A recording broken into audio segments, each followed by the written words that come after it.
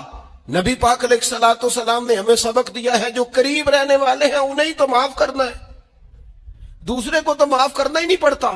اپنوں کو ہی تو معافی کی ضرورت ہوتی ہے, چونکہ اپنوں نے ساتھ رہنا ہے. حضرت انس بن مالک رضی اللہ تعالیٰ عنہ یہ بڑے خوش نصیب خوش بخت انسان ہیں. کہتے ہیں میری اماں خود مجھے حضور کی بارگاہ میں چھوڑ گئی تھی کہ یا رسول اللہ یہ آپ کی خدمت کرے گا. کہتے ہیں میں نے 10 سال حضور کی نوکری کی ہے, نبی پاک نے کبھی اوف بھی نہیں کہا.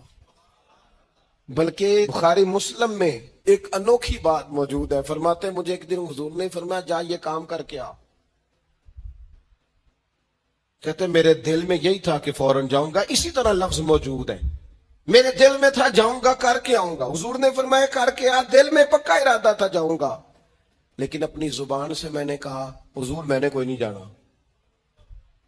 یہ کیوں بات کی؟ یہ ذرا لاڈ کے ساتھ کی, یہ ذرا ناز کے ساتھ کی, یہ ذرا نا محبت کے ساتھ کی، یہ ذرا حضور جو پیار کرتے تھے نا، اس پیار کو سامنے، حضور میں نے نہیں جانا تو کہتے ہیں حضور تھپکی دے کے، یہ غلام سے بات ہو رہی، حضور فرمانے لگے چل نہ تجھے کہا ہے نہ جا کر کے آ، کہتے میں چلا گیا، اسی ارادے سے گیا تھا جاؤں گا، لیکن رستے میں جب میں گیا تو بچے کھیل رہے تھے، میں نے بھی کھیلنا شروع کر دی، کھیل رہا ہوں دیر ہو گئی، حضور نے بھیجا تھا کسی کام، اب جب زیادہ دیر ہوئی تو کریم گھر سے نکلے، اور جب حضور نے مجھے دور سے دیکھا اور مجھے کریم کے آنے کا پتہ چلا تو اب میں ڈرا، اب میرا انداز بڑا جدا گانا ہو گیا جو کہ حضور نے بھیجا تھا۔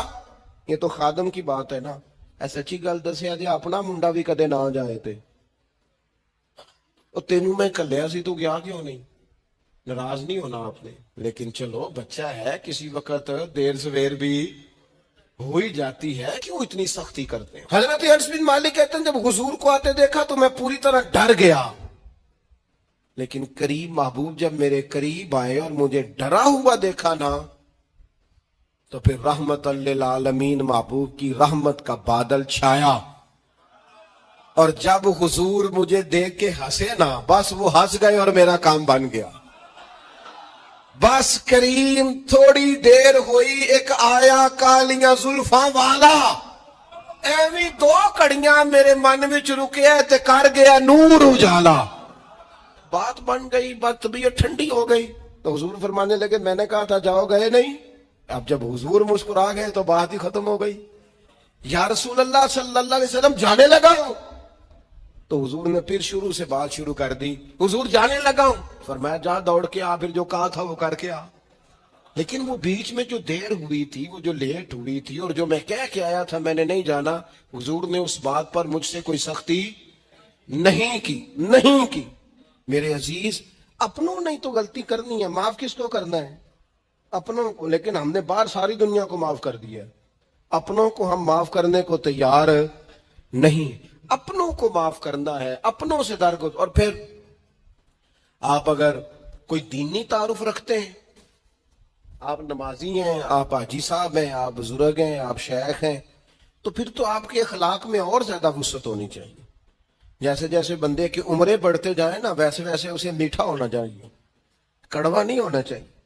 جیسے جیسے اس کی تسبیح بڑھتی جائے ویسے ویسے اس کا لہجہ بھی وسیع ہونا چاہیے، اس کے مزاج کے اندر دینی اگر آپ تعارف رکھتے ہیں تو پھر تو آپ کو، میں آپ سے عرض کروں، میں کئی دفعہ دوستوں سے شکوہ کرتا ہوں، میں کہتا ہوں یار ہم تو جو کہنا چاہتے ہیں وہ بھی نہیں کہہ سکتے، ہم تو سونا چاہتے ہیں ڈھب سے سو نہیں سکتے، ڈھونڈتے پھرتے ہیں جگہ ملے کوئی آرام کرنے کو، کیوں؟ اس لیے کہ دینی تعارف رکھتے ہیں۔ آپ نے وہ دعویٰ ہی نہیں کرنا تھا، یہاں تے چٹی چادر لا دے نا کڑیے تے پین فقیران دی لوئی، چٹی چادر تے پھر داغ لگیندا ہی تے لوئی نو داغ نہ کوئی۔ جب آپ کا دعویٰ ہے کہ ہم نے کام کرنا ہے اور بڑی اوپر والی سطح پہ کرنا ہے تو پھر آپ آرام ڈھونڈتے پھریں، پھر آپ قرار ڈھونڈتے پھریں، تو یہ تو دو باتیں ہو گئی۔ ایک بات کرنی پڑے گی، دینی تعارف رکھنے والے آدمی نے اگر اس نے دین سکھانا ہے اپنے بچوں کو، اپنے گھر والوں کو، تو حسن اخلاق سے سکھائے گا۔ وہ اگر ڈنڈا پکڑ لے ہر وقت، سختی بھی کریں جہاں ضرورت ہو، لیکن اگر اس کا لہجہ ہی ہمیشہ کے لیے تلخ ہو جائے گا تو وہ کبھی بھی دین سکھانے میں کامیاب۔ انسان بہت ساری دینی غلطیاں کرتے ہیں، میں بہت سارے لوگوں کو دیکھتا ہوں وہ اس طرح تنقید کر رہے ہوتے ہیں جیسے انہوں نے پہلے اسے پورا درس نظامی پڑھایا ہے، اصول پڑھائے ہیں، تو اب غلطی کر رہا ہے تو تنقید کر رہے ہیں۔ بھائی عام آدمی ہے، اس سے غلطی ہوگی، بڑی اہم بات بھی، بہت بڑا آدمی بنیادی بات سے بھی کسی وقت ناآشنا ہو سکتا ہے، لیکن آپ کے لہجے میں سختی ہے، آپ بات کرتے ہیں تو تلخ کرتے ہیں، آپ سے کوئی دینی کلام کیا جاتا ہے تو آپ سخت ہیں۔ دینی لوگوں کو چاہیے کہ وہ دین سکھائیں تو اس میں بہت زیادہ اخلاق کا خیال رکھیں۔ غلطیاں کریں گے لوگ، اگر آپ عالم ہیں اور آپ کے پاس کوئی دینی معلومات ہیں تو پھر آپ کو اس کی خوبصورتی کا بھی پتہ ہونا چاہیے۔ آپ نے حضرت معاویہ بن حکم رضی اللہ تعالیٰ عنہ کہتے ہیں میں نے حضور کی مسجد شریف میں نماز پڑھی تو ایک شخص کو نا چھینک آئی، یہ بھی بخاری مسلم میں موجود ہے، تو میں نے نماز میں کہہ دیا یرحمک اللہ، یہ چھینک آنے کا جواب ہوتا ہے، میں نے یہ نماز میں ہی کہہ دیا، تو بہت سارے لوگ مجھے گھورنے لگ گئے،